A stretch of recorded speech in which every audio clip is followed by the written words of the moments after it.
La siguiente transmisión es apta para toda la familia. Contiene closed caption y es financiada con recursos del Fondo Único de TIC.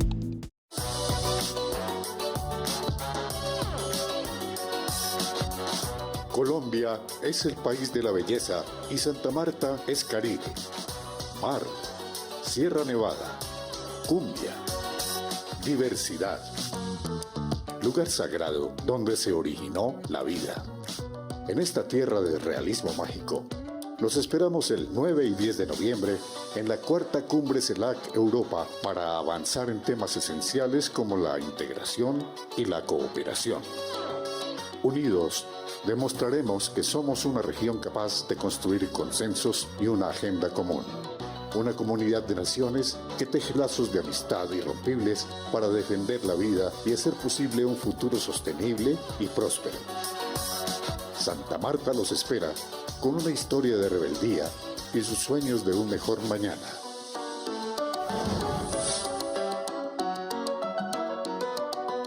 Bienvenidos.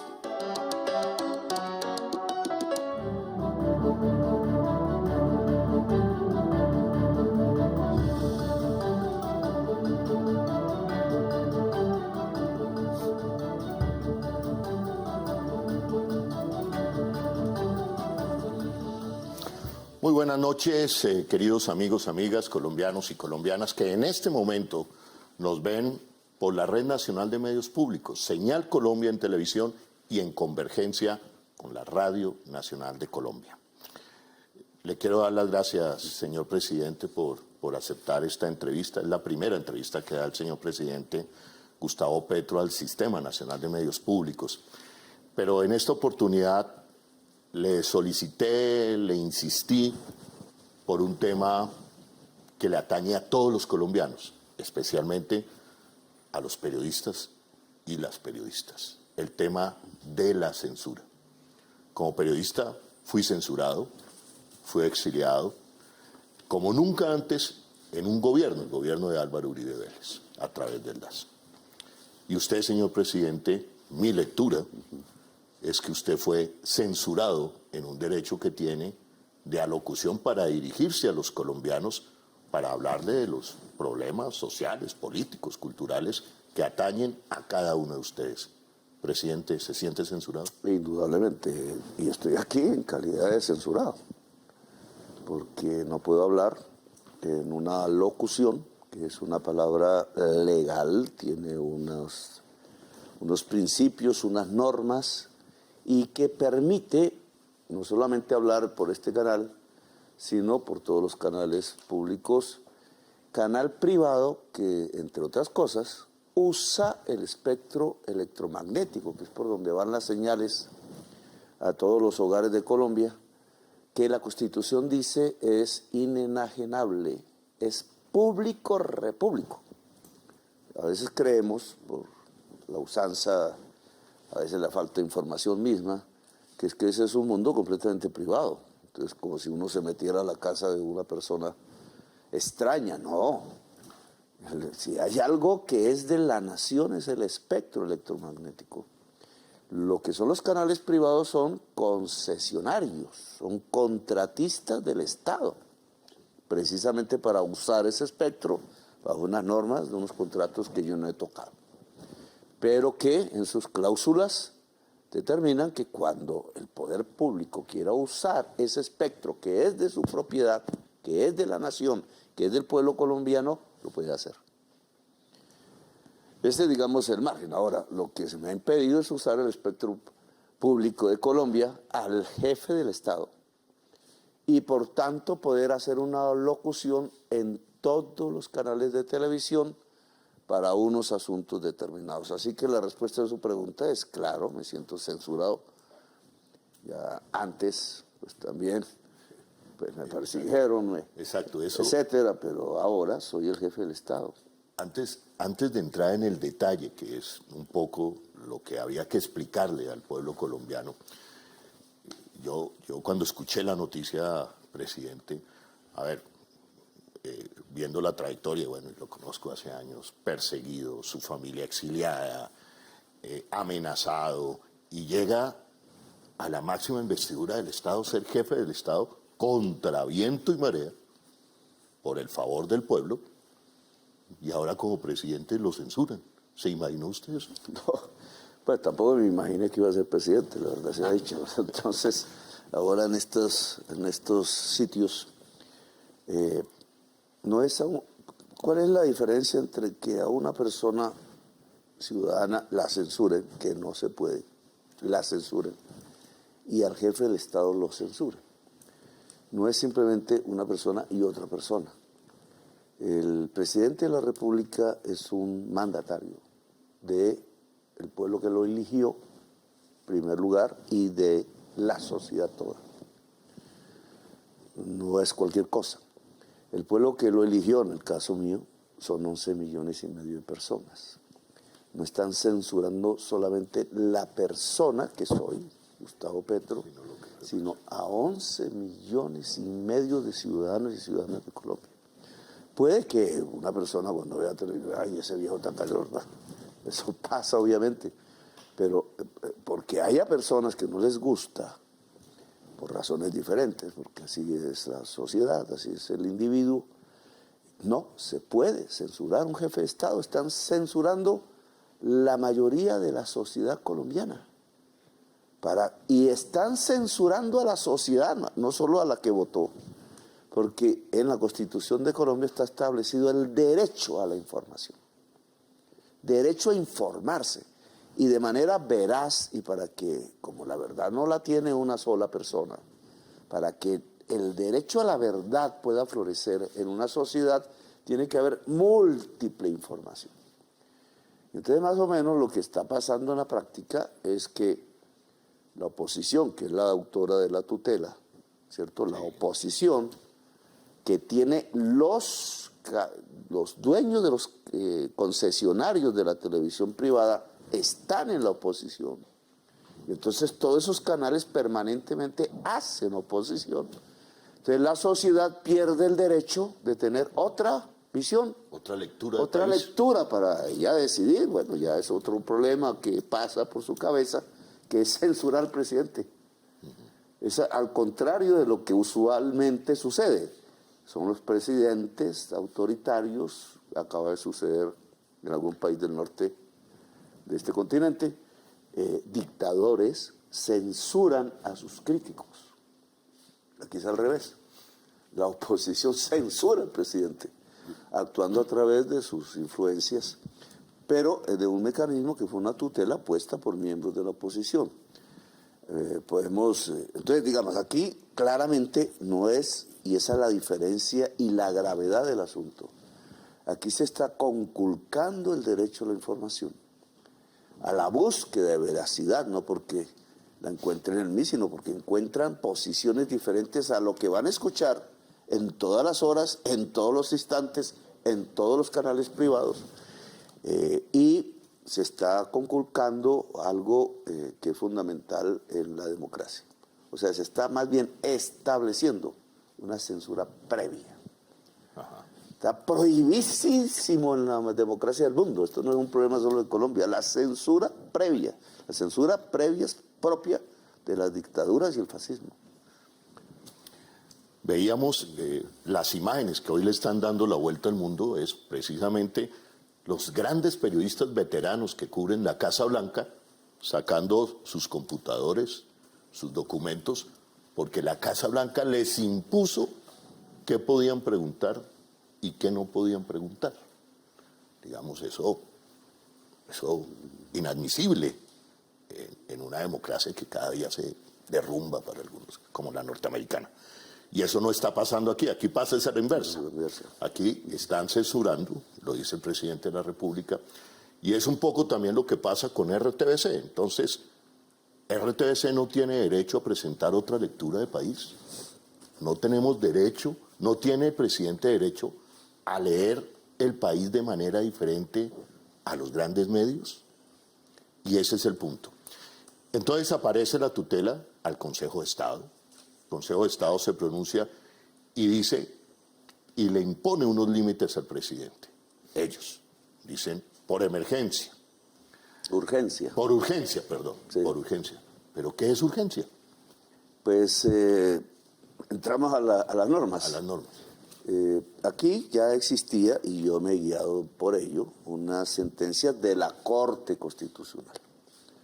Cuando hablamos de la Corte Constitucional y no del Consejo de Estado, más o menos es la diferencia entre leyes, que estudia el Consejo de Estado, la legalidad, y la Constitución, que es superior a las leyes. Ojo por eso. La Constitución está las leyes se derivan de la Constitución, no al revés.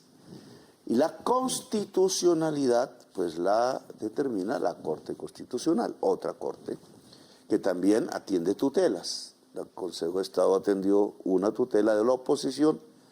La Corte, no por mí, hacía mucho tiempo, ha establecido unos criterios, incluso porque es hace mucho, creo que el 2001, que perfectamente aquí quisiera leerles, que tiene que ver con precisamente lo que se llama urgencia. Es la sentencia C-1172 del 2001, que es, digamos, hay una diferencia cuando es tutela, cuando es sentencia constitucional, que tienen una mayor jerarquía. Este es un tema un poco complejo, porque es para toda la sociedad. En las tutelas a veces es que una persona rompió el derecho de otra y entonces es para esa otra persona. Aquí es para toda la sociedad y se refiere a las alocuciones. Alocución es el derecho del presidente de la República a través de todos los canales, cualquiera sea su Públicos, denominación, privados, de expresar una comunicación hacia la totalidad de la sociedad que esté escuchando o viendo. Esa sentencia del 2001 dice: la alocución presidencial es un instrumento legítimo de comunicación institucional siempre que no se utilice con fines proselitistas.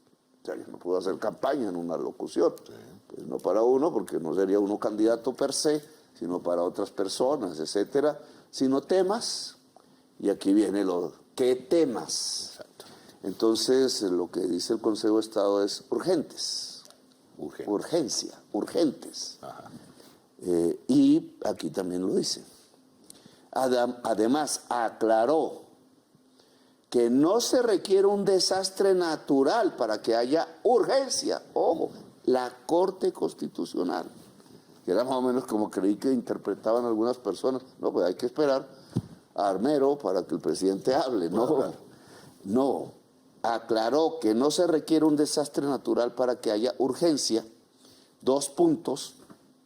Basta con que el mensaje tenga relevancia inmediata para la vida nacional o el interés público. Relevancia inmediata. Ese es el punto. De interés público. Entonces, esa es la urgencia. ¿Qué alocución mía no ha tocado un tema de interés inmediato, de relevancia inmediata y de interés público? Y aquí, presidente, es donde viene, digamos, el motivo de esta entrevista, porque cuando de la oficina de prensa de Palacio, y se nos informa a los periodistas, el motivo de la alocución del día de ayer, es lo que a mí me llama poderosamente la atención, ¿por qué dicen que no es urgente? Colombianos y colombianas, el tema era ni más ni menos el tema del narcotráfico y reducción de homicidios en todo el país. ¿Quién nos dice a nosotros que eso no es urgente? Pues ahí viene lo más, digamos, preocupante de la situación. Porque ¿quién determina esa relevancia inmediata? El presidente. Porque por eso acude a la locución. Ha determinado en su pensar, seguramente ha hablado con sus asesores, etcétera, este tema hay que hablar con la gente porque es urgente. El tema era la desertificación que hace los Estados Unidos de Colombia sobre la base de unos estudios de cultivos de hoja de coca, narcotráfico, que hace las Naciones Unidas, que encontramos estaban mal hechos. Y que las Naciones Unidas reconoció que había que rehacerlos porque sus metodologías efectivamente no eran científicas, para poner un término. No voy a hacer aquí la locución, porque entonces... ¿Qué va a hacer al final del día? Pues yo quiero hacerla y ya pues explicar esta cosa, pero quería mostrar el mensaje. Entonces, el tema narcotráfico y desertificación de Colombia no es un tema de relevancia inmediata, porque no solamente tiene la consecuencia de la desertificación, con sus consecuencias políticas y diplomáticas, sino que tiene la consecuencia de lo que está pasando en el Mar Caribe, ¿cierto? Porque estamos hablando de lo mismo. Eso no tiene urgencia, no es relevante y no es de relevancia inmediata. Si es que los misiles están cayendo, y lo voy a chiviar un poco, probablemente sobre lanchas colombianas y de pescadores. Dejémoslo ahí porque no es el tema. Estamos por confirmar esa... Sí, ya eso lo veremos. Ya sabemos que en Trinidad también sobre pescadores. Bueno, pero eso es relevancia inmediata y es de interés público. Me remonto a la locución que hice sobre los temas de la salud. El robo por billones de la salud no es de relevancia inmediata y no es de interés público. Volvamos a este tema. La violencia en Colombia, estudiada a través de la tasa de homicidios, de lo que pasa en las regiones, no es de relevancia inmediata. Podemos postergar eso hacia el futuro para decir que es de relevancia posterior. La violencia es de relevancia posterior o es inmediata y no es de interés público. ¿Quién determina eso? Presidente. ¿Por qué la CRC? Sí, o sea, se tomó la atribución de determinar si lo que yo había escrito como temas era relevante o no, y ahí el problema fundamental. Porque cuando la CRC, que eso no lo nombra el presidente, el delegado, yo tengo derecho a un delegado, lo sabotearon. 3 años. Durante todo el periodo presidencial yo nunca he podido tener un delegado en la CRC. Y es un tema, pues es otro, pero también muestra la actitud. Un club cerrado que no nombra el gobierno, determinando una censura sobre el presidente. Censura previa, ¿cierto? Porque se atribuyó el derecho de ser ella la que examina el contenido de los temas. Cuando uno va a ver este tema de censura previa, pues aquí también, la Corte Constitucional lo expresó. La censura previa está prohibida en todo el mundo. Y en la Convención Americana de Derechos Humanos, la censura previa está prohibida en la Constitución colombiana. La censura previa no puede ser tomada por ningún organismo administrativo contra las funciones del Ejecutivo, porque entonces le quita las funciones al Ejecutivo. Eso se llama golpe de Estado. Ni más ni menos. Eso se llama golpe de Estado. Es decir, esto estaría enmarcado porque aquí surgen varias preguntas. ¿Quién está detrás de esto? ¿Cuáles son los poderes que están detrás de esto? Pero es que además, presidente, leyendo, también le imponen tiempos. Se tiene que expresar en determinado tiempo. Y uno también dice, pero entonces, le quieren imponer los temas que ellos consideren que son urgentes. Sí.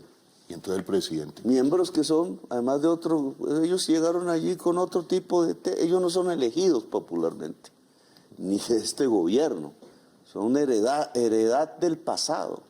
Y entonces quieren asumir la censura sobre un presidente que una sensibilidad de la sociedad actual eligió 11,5 millones. Mira, quiero leer la sentencia T-391 del 2007. Estamos hablando de sentencias en las que yo no tuve ninguna incidencia siquiera. Es categórica al señalar que en Colombia, ojo, abre comillas, rige una prohibición absoluta de censura previa. Prohibición absoluta.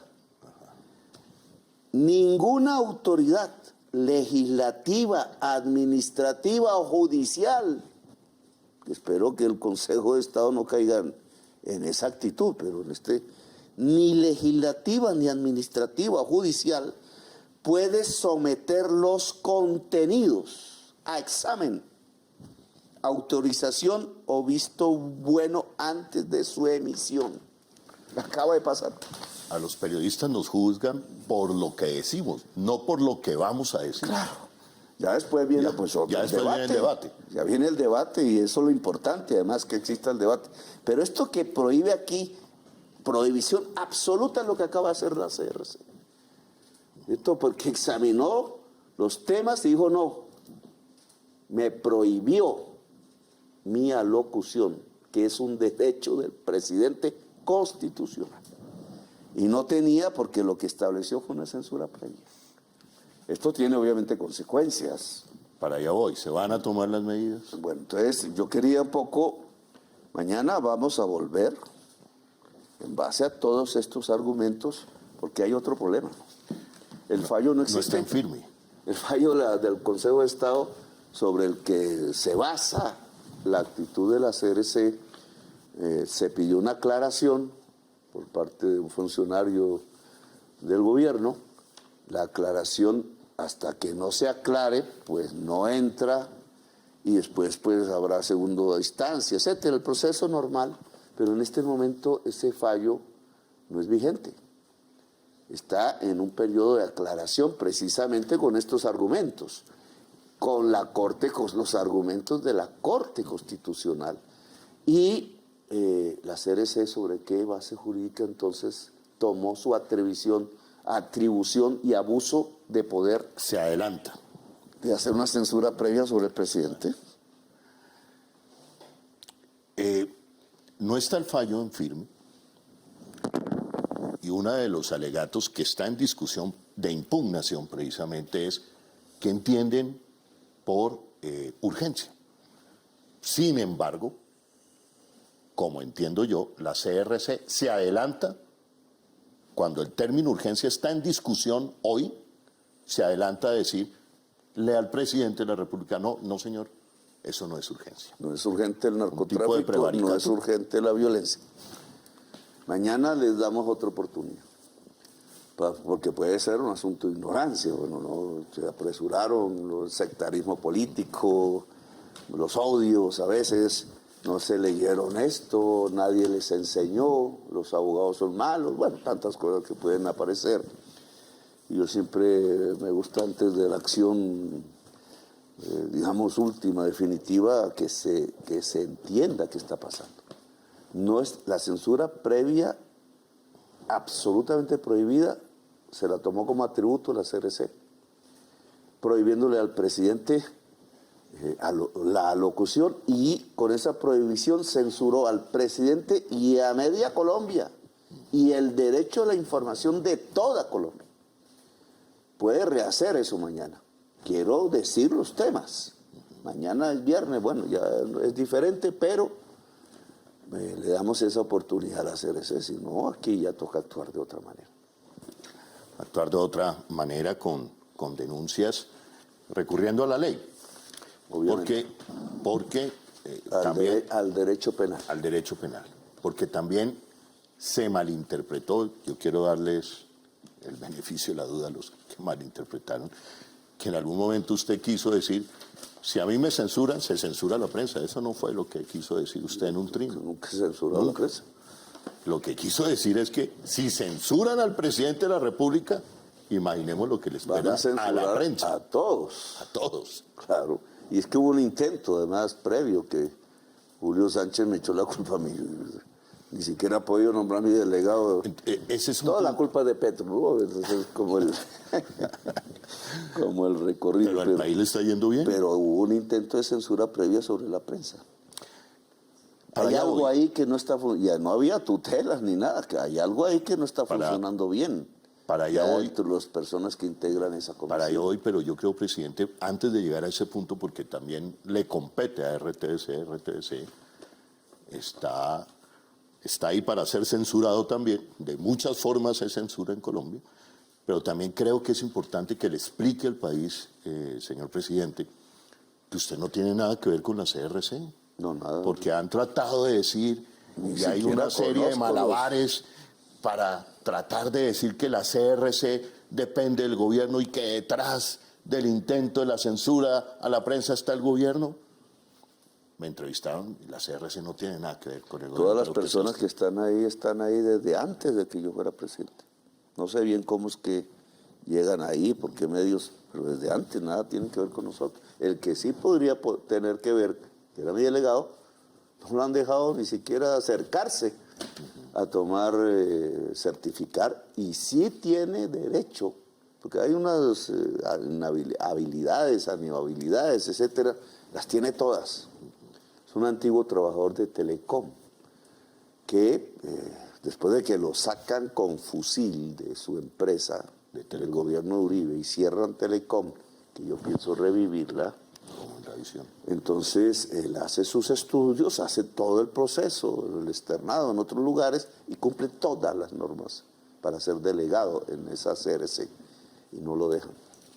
No lo dejan porque fue trabajador. Como a mí me tratan de imponer censura previa porque defiendo a los trabajadores. Tengo otra opción, diferente a lo que ellos tienen en la cabeza como ideología. Pero aquí las ideologías no tienen nada que ver, son las normas. La CRC hizo una censura previa. Prohibición absoluta. Cayó en una prohibición absoluta. Y censuró al jefe de Estado de mandato popular. Por ende a millones de colombianos. Por tanto, millones de colombianos.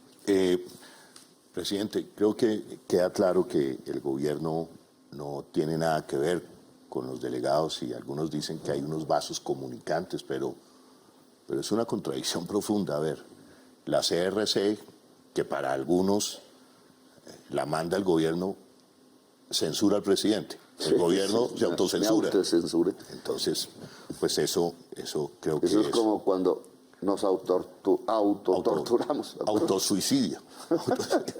No, pues ahí sí el autosuicidio, ahí sí se equivocó usted. Pero autotortura. Yo me acuerdo cuando apareció el concepto. Un presidente, ¿no? Un presidente pasado. Bueno, usted preguntaba, y se hacía la pregunta, presidente, ¿qué hay detrás de esto? Porque la comisión... Hay una, digamos, la encuesta esa que ha circulado, yo no puedo hablar de temas electorales, aparte, pero sí, que no es electoral, muestra que, porque yo me estaba comunicando por redes, ha sido como desde hace varios años, mi mecanismo de defensa en el debate público. Porque yo sé que en los llamados canales privados, que son concesionarios del Estado, contratistas del Estado, para ponerlo más en términos, tienen término fijo esos contratos, etcétera, pagan una plata por ello, tienen unos derechos, tienen unas obligaciones, pero ahí los dueños de eso son los más ricos de Colombia. Los señores que pues han vivido y se han enriquecido gracias a todo lo que ha pasado antes de mi gobierno. No comulgan con mi gobierno, están en su derecho, pero entonces yo también lo sé. Ellos no son los que precisamente me van a apoyar, van a decir que lo que digo, lo van a analizarlo bien. Cada vez es más grosero. Si una palabra se pudiera usar para describir lo que ha pasado, se llama grosería con el presidente. Porque creen que como no soy de la oligarquía, entonces hay que ser grosero, considerarlo no presidente, como si 11,5 millones se pudieran desaparecer. Es de ese mundo donde el desaparecimiento se hace normal, ¿cierto? Es ese mundo donde solo pensar de una manera y no permitir silenciar las otras formas de pensar de cualquier manera, que incluye las más extremas, se hace normal. Es ese mundo que yo he visto en los últimos meses en Colombia, en donde un genocidio no importa. Y el presidente habla de un genocidio, pero ¿para qué habla de tan lejos? Porque cuando el genocidio es aquí en Colombia, tampoco les importa. Cuando el bombardeo sobre los niños es aquí en Colombia, tampoco les importa. Si ese misil cayó sobre una lancha colombiana y un pescador colombiano, tampoco les importa. Presidente, esas son las razones, esos poderes que hay detrás. Pero te iba a decir, no, es que lo que va mostrando es que apenas al lado de mi defensa en redes, que es limitada, empiezo a hacer las alocuciones contrastando la información mentirosa, sí, develándola y sobre todo mostrando los grandes hechos de corrupción, los móviles. Empiezo a crecer, en mi opinión favorable, una tendencia así que está llevándome a que ya casi tenemos una opinión positiva más allá de la mitad más uno de la población. El positivo, ese es el punto. El positivo de su imagen, sí, aumenta. Sí. Y eso usted lo cifra, lo significa en esa capacidad que tiene usted, como ningún otro presidente, digamos, de hablarle al pueblo colombiano, sí, a través de estas alocuciones. Se llama un don comunicacional, que pues seductor. Trato de explicar de mi corazón, de mi conocimiento, lo que veo de la realidad colombiana, lo más dramático, obviamente. Lo que considero que es lo más clave, trato de hacerlo coincidir con lo que el mismo corazón de quien me escucha también siente y vibra y hace comunicación, eso se llama comunicación. Así es, pero entonces como yo puedo hacer una comunicación relativamente eficaz con una parte de la sociedad, siempre hay otra que no le gusta. Entonces eso compite con la intención de que la sociedad colombiana solo vea una manera las cosas. Una manera que repetidamente esconde la gran corrupción porque se beneficia de la gran corrupción. Del sistema corrupto de Colombia, cuya base es siempre la economía ilícita, el narcotráfico, la cocaína en el poder. Entonces, crimen en el poder. Crimen en el poder que como está en el poder, entonces mata centenares de miles. Aquí ha existido desde el 48 10 gasas. Sí. No les importa una, menos las 10 gasas que ha habido en Colombia. Presidente, eso también está ligado, tratando de descubrir el por qué se atreven a una censura previa, que es una grosería y más aún, es nazi, contra el presidente de la República. Nazi. Además, porque esas alocuciones estarán ligadas a que usted, creo que es el único presidente que faltando 8 meses para acabar el mandato, está en los indicadores y en los índices de popularidad. Y subiendo. Y subiendo. Es que lo que causa ahí, histeria, porque esto es correcto, una histeria, ajá, o sea, salirse de las normas, para de una frase como prohibición absoluta y hacerla, es histeria. Esa histeria en ese tipo de sectores, de esa mentalidad arcaica y atrasada del pasado, bueno, para no hablar más, digamos, eso surge de la tendencia que están observando. No solo del volumen de la manifestación de Ibagué, sino de la tendencia. Es que la tendencia es así.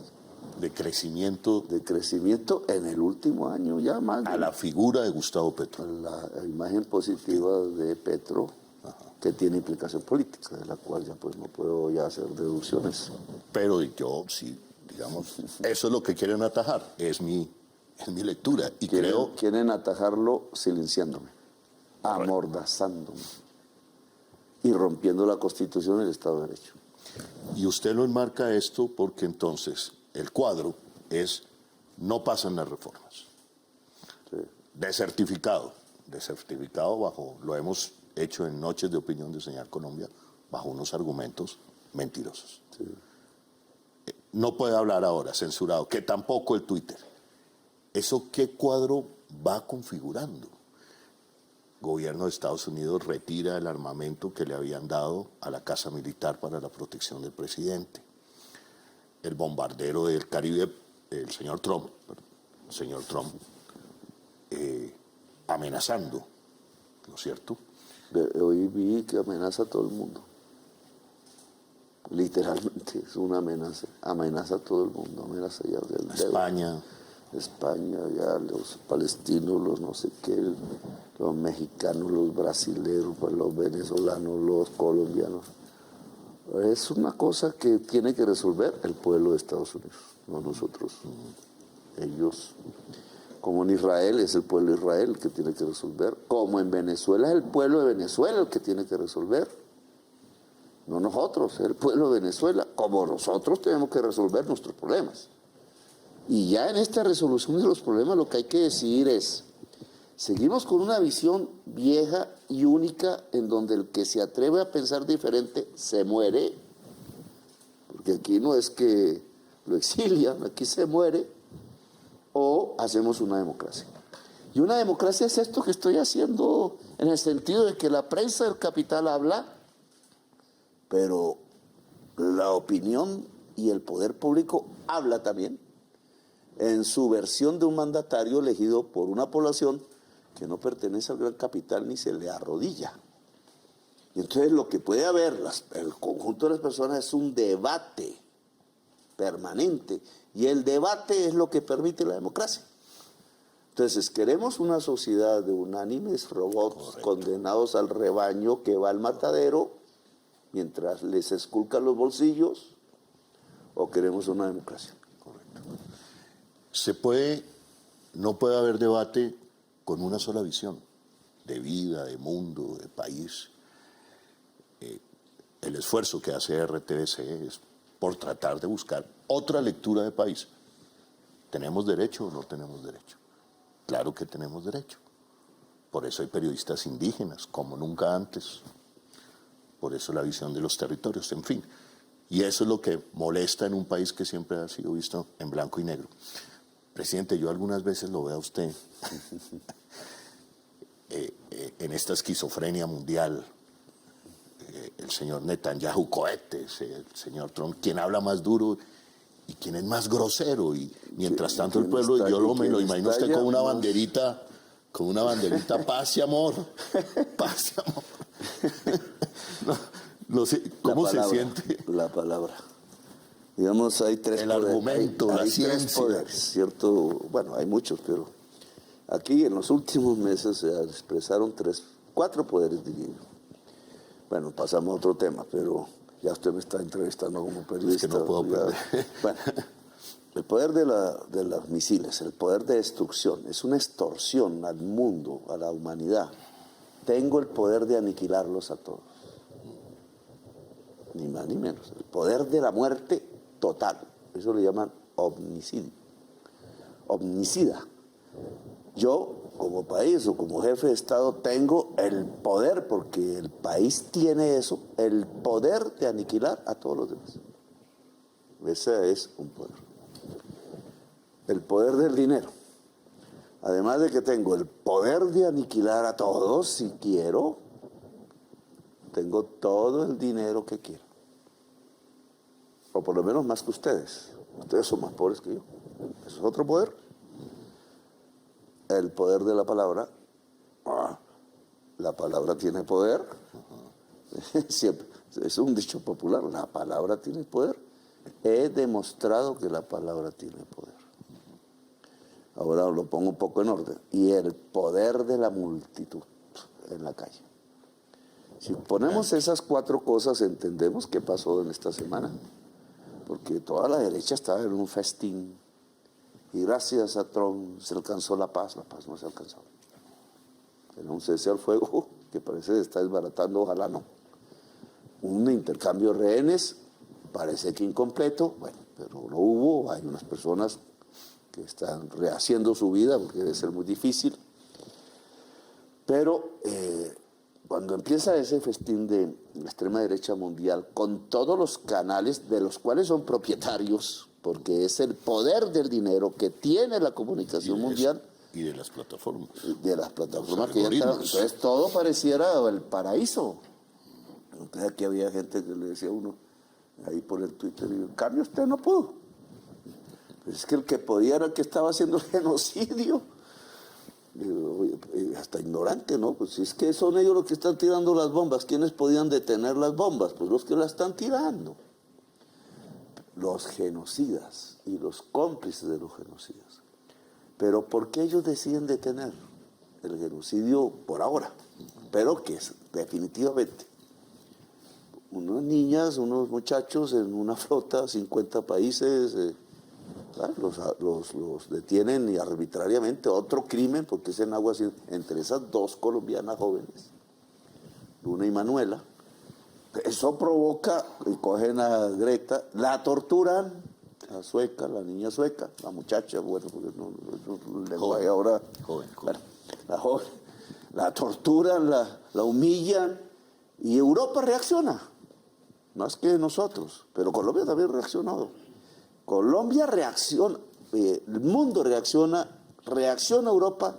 Los gobiernos de Europa que estaban apoyando a Israel es donde se producen unas manifestaciones que yo creo que nunca se habían dado. Holanda, Italia, iba ya a prepararse la huelga general. No, la huelga general ayer 15 salió en España. Huelga general. Porque España, Italia, Grecia, es decir, yo lo puse en un título, Europa entra en un momento constituyente. Entonces los gobiernos, yo hice las cuentas de la OTAN, que es Estados Unidos, la mayoría, 17 a favor de Israel, de no rechazar, 15 en contra, y Francia decide que estaba en los 17, no, vamos a reconocer, y otros gobiernos. Entonces la mayoría entre la OTAN se volvió pro-Palestina. Y Trump no es un tonto. Trump empieza a ver que se va quedando solo y entonces él le hace un codazo a Netanyahu y dice, papá, o usted para o le quito el apoyo. Y ahí se produce el problema. Entonces, ¿cuál es la cadena de los poderes? No voy a decir que con mis palabras, no. Ayudó en las Naciones Unidas. ¿Cierto? ¿Qué sintió Trump y Netanyahu en Naciones Unidas? Que estaban solos. No por mí. Lo que pasa es que el mío les dolió. Las palabras, y les dolió no porque fueran groseras, sino porque dije que ni el pueblo de Israel es el pueblo elegido de Dios, ni el pueblo de Estados Unidos es el pueblo elegido de Dios, el pueblo elegido de Dios es la humanidad. Eso fue lo que les dolió. Y vincular el tema de su excusa neofascista, racista contra los migrantes, que es para coger un electorado muy rápido y ocultarle la realidad del mundo, que es que vamos al colapso climático por estar usando petróleo y carbono, y volvió a hablar Trump de eso. No me meto a quitar el carbón del uso de los barcos, no sé qué. Pues vamos para la muerte, porque eso lo dice la ciencia. Entonces Trump es anticiencia, negacionista climático. Es así la extrema derecha. La derecha no cree en la ciencia, cree en pasiones, en infundios. Pero la ciencia es un atributo que es lo único que nos permite ver la realidad. Pero vuelvo a traer el tema. Entonces, la palabra sirvió, tuvo poder, se sintieron solos. La palabra de todas las naciones en Naciones Unidas, incluida Colombia, que se puso a la vanguardia. La flota, la reacción inmediata, no, porque ¿qué era lo que decíamos? Ya se acabó el tiempo del discurso, toca la acción. Que ejército de reconstrucción, meterse, va la flota, se atraviesan con soberbia, torturan, ponen presos y estalla Europa. Y al estallar Europa se lleva a Trump porque no puede perder a Europa. Se queda Europa, solo y los presidentes de Europa entienden el llamado constituyente, digamos. Sí, el momento constituyente. En RTS precisamente el lunes 15 de octubre, cubrimos la huelga general en España, con 2 puntos, Madrid-Barcelona. En un ejercicio de concepción de la televisión pública, en que eso lo tiene que ver Colombia. Sí. Unas movilizaciones masivas. Colombia tiene que ver el mundo. Correcto. Y le voy a contar una anécdota. Cuando el periodista decía a los marchantes, Colombia, la gente, Gustavo Petro. Sí, que lo dije. Pero aquí creen que es el golatría. Exactamente. Entonces, porque por eso no le dejan ver el mundo. ¿Cierto? Estos canales en su burbuja, pues en Miami. ciertas cosas del mundo triviales. No le dejan ver el mundo. Y si Colombia ve el mundo, descubre varias cosas, que el mundo no es como se lo pintan, que el mundo es más ancho, más complejo, yo diría vital, y que Colombia es el corazón del mundo. Que usted ha llevado a centrar en el discurso a que Colombia es el corazón del mundo. Mire, presidente, cambiando, son muchos temas, ya vamos terminando. Sí, porque... Dijimos que el tema era solamente el tema de la censura, pero es la primera vez que le da una entrevista al sistema de medios públicos, se la da a nosotros que nos acusan canal de la propaganda. Tendrán que demostrarlo. Por ahora somos el mejor canal, el mejor noticiero de televisión para los colombianos, según el premio India Catalina, presidente. Pero mire, Venezuela, a mí me mortifica, digamos, como a muchos colombianos.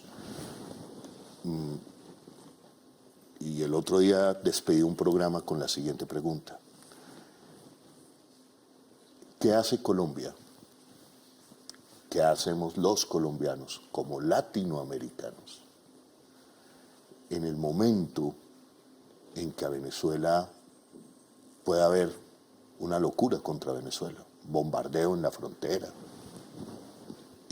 donde caigan colombianos. Catatumbo y caen unos y caen otros.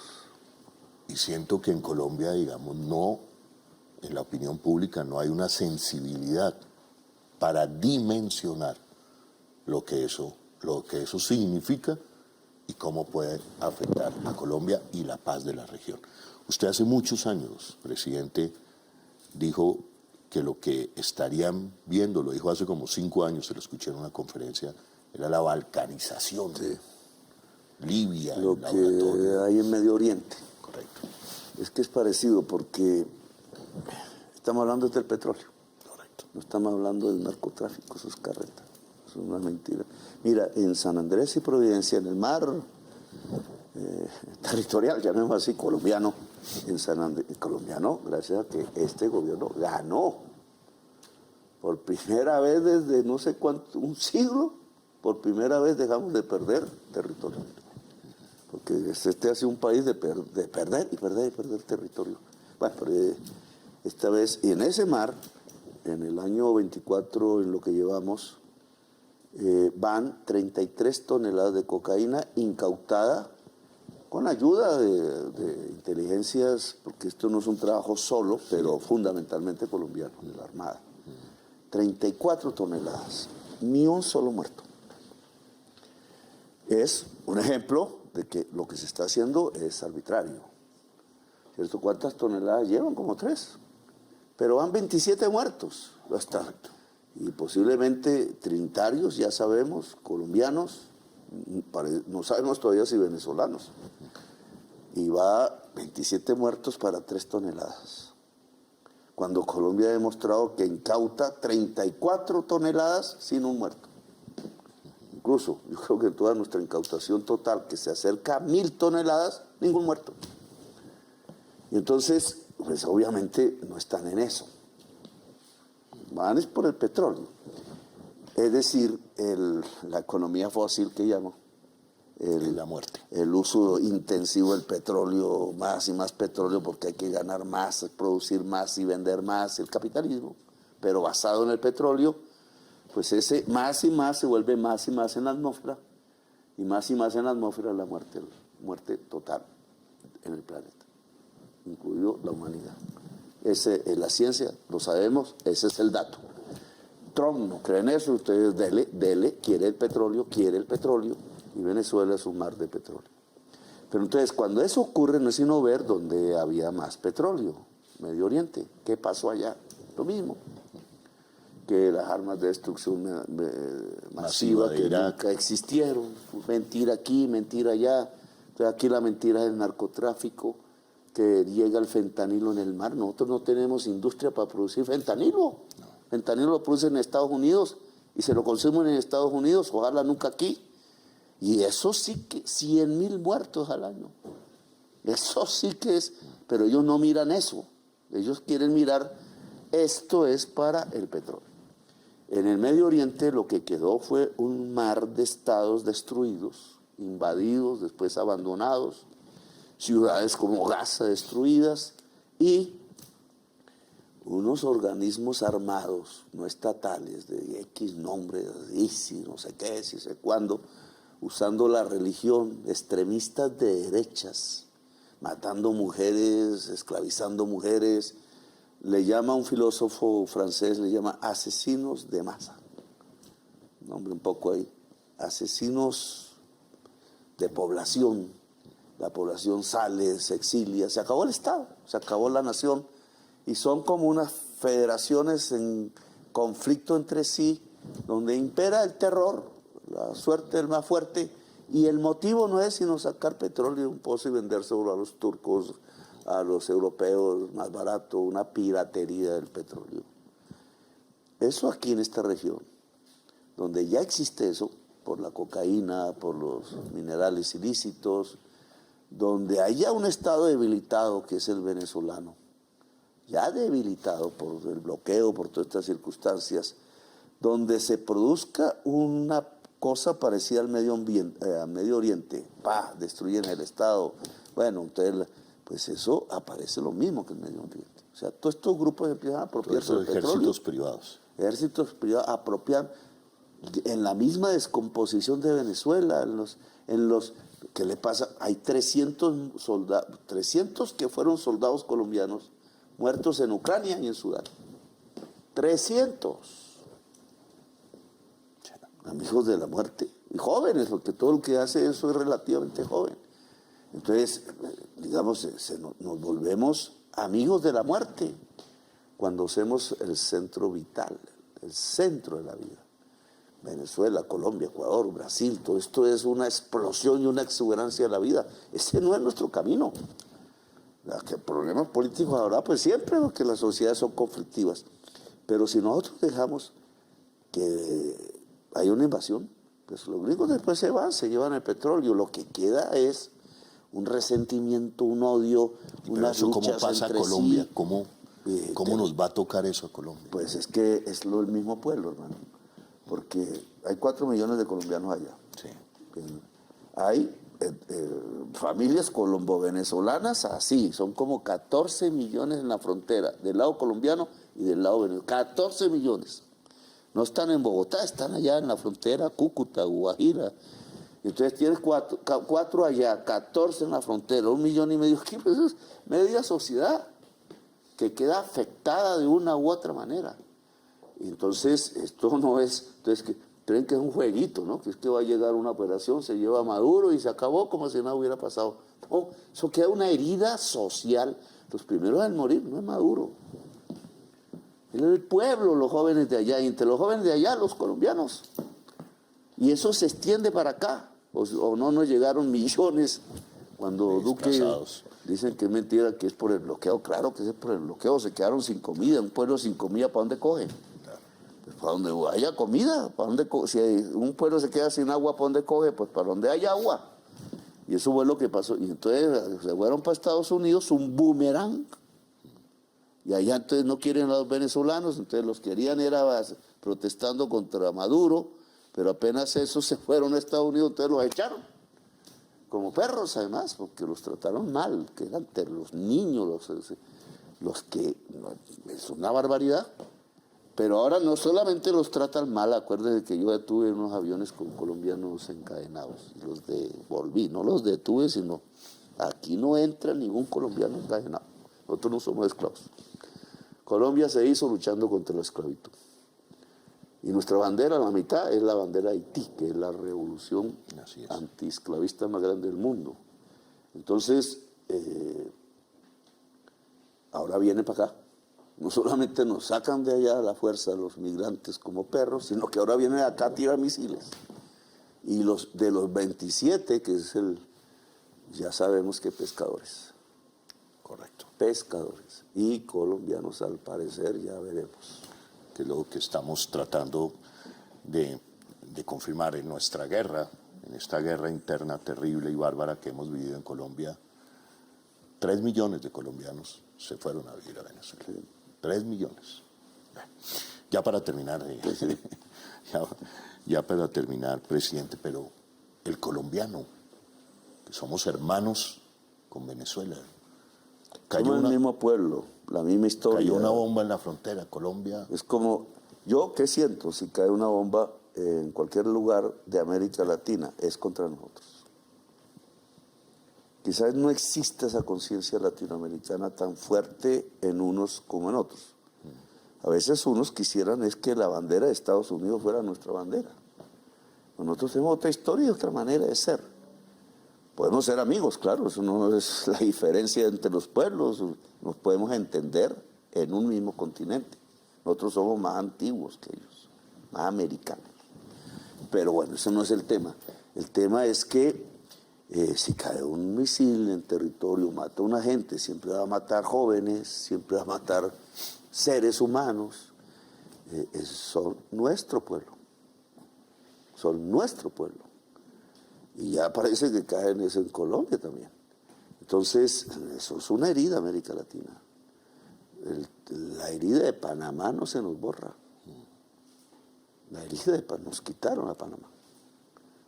Bueno, allá los panameños piensan de otra manera, hay tendencias. Yo estuve en un sitio que se llama Bocas del Toro, hermosísimo, donde hay una fosa con colombianos enterrados liberales que querían hacer una revolución liberal en América. Y entonces ahí están los mexicanos. El mexicano era el que guiaba, los cubanos, los que estaban bajo el poder de España en ese momento, etc.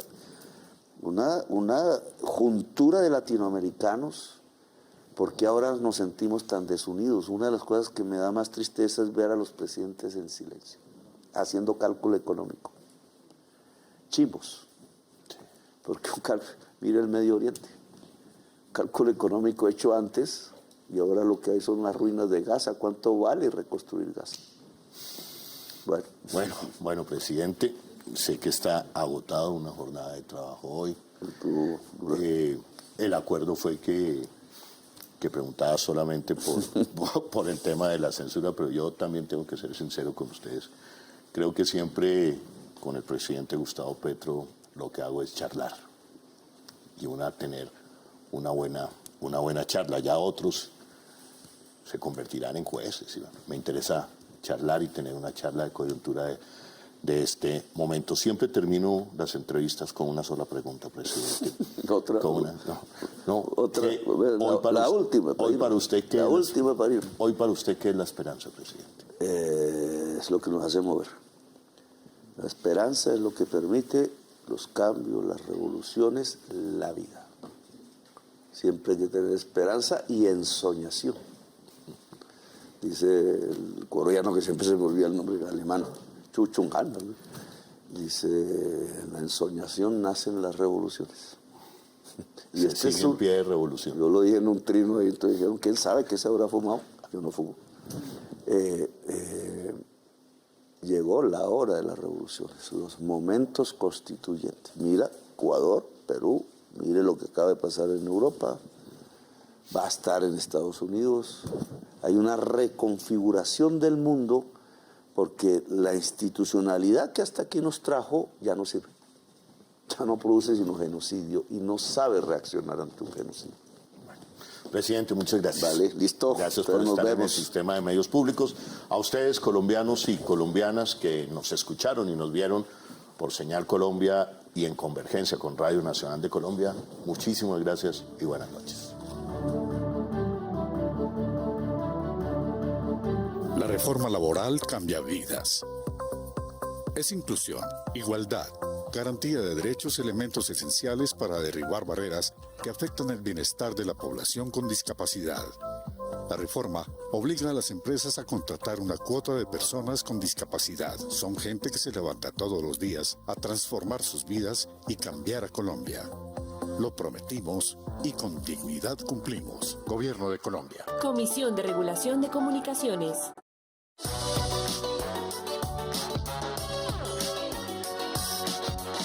Colombia es el país de la belleza y Santa Marta es Caribe, mar, Sierra Nevada, cumbia, diversidad, lugar sagrado donde se originó la vida.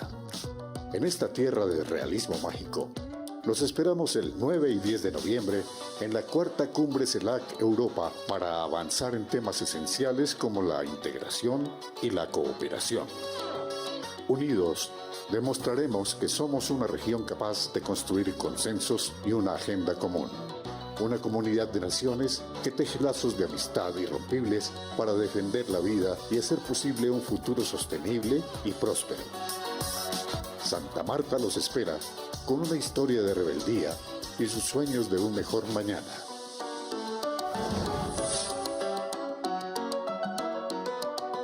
Bienvenidos.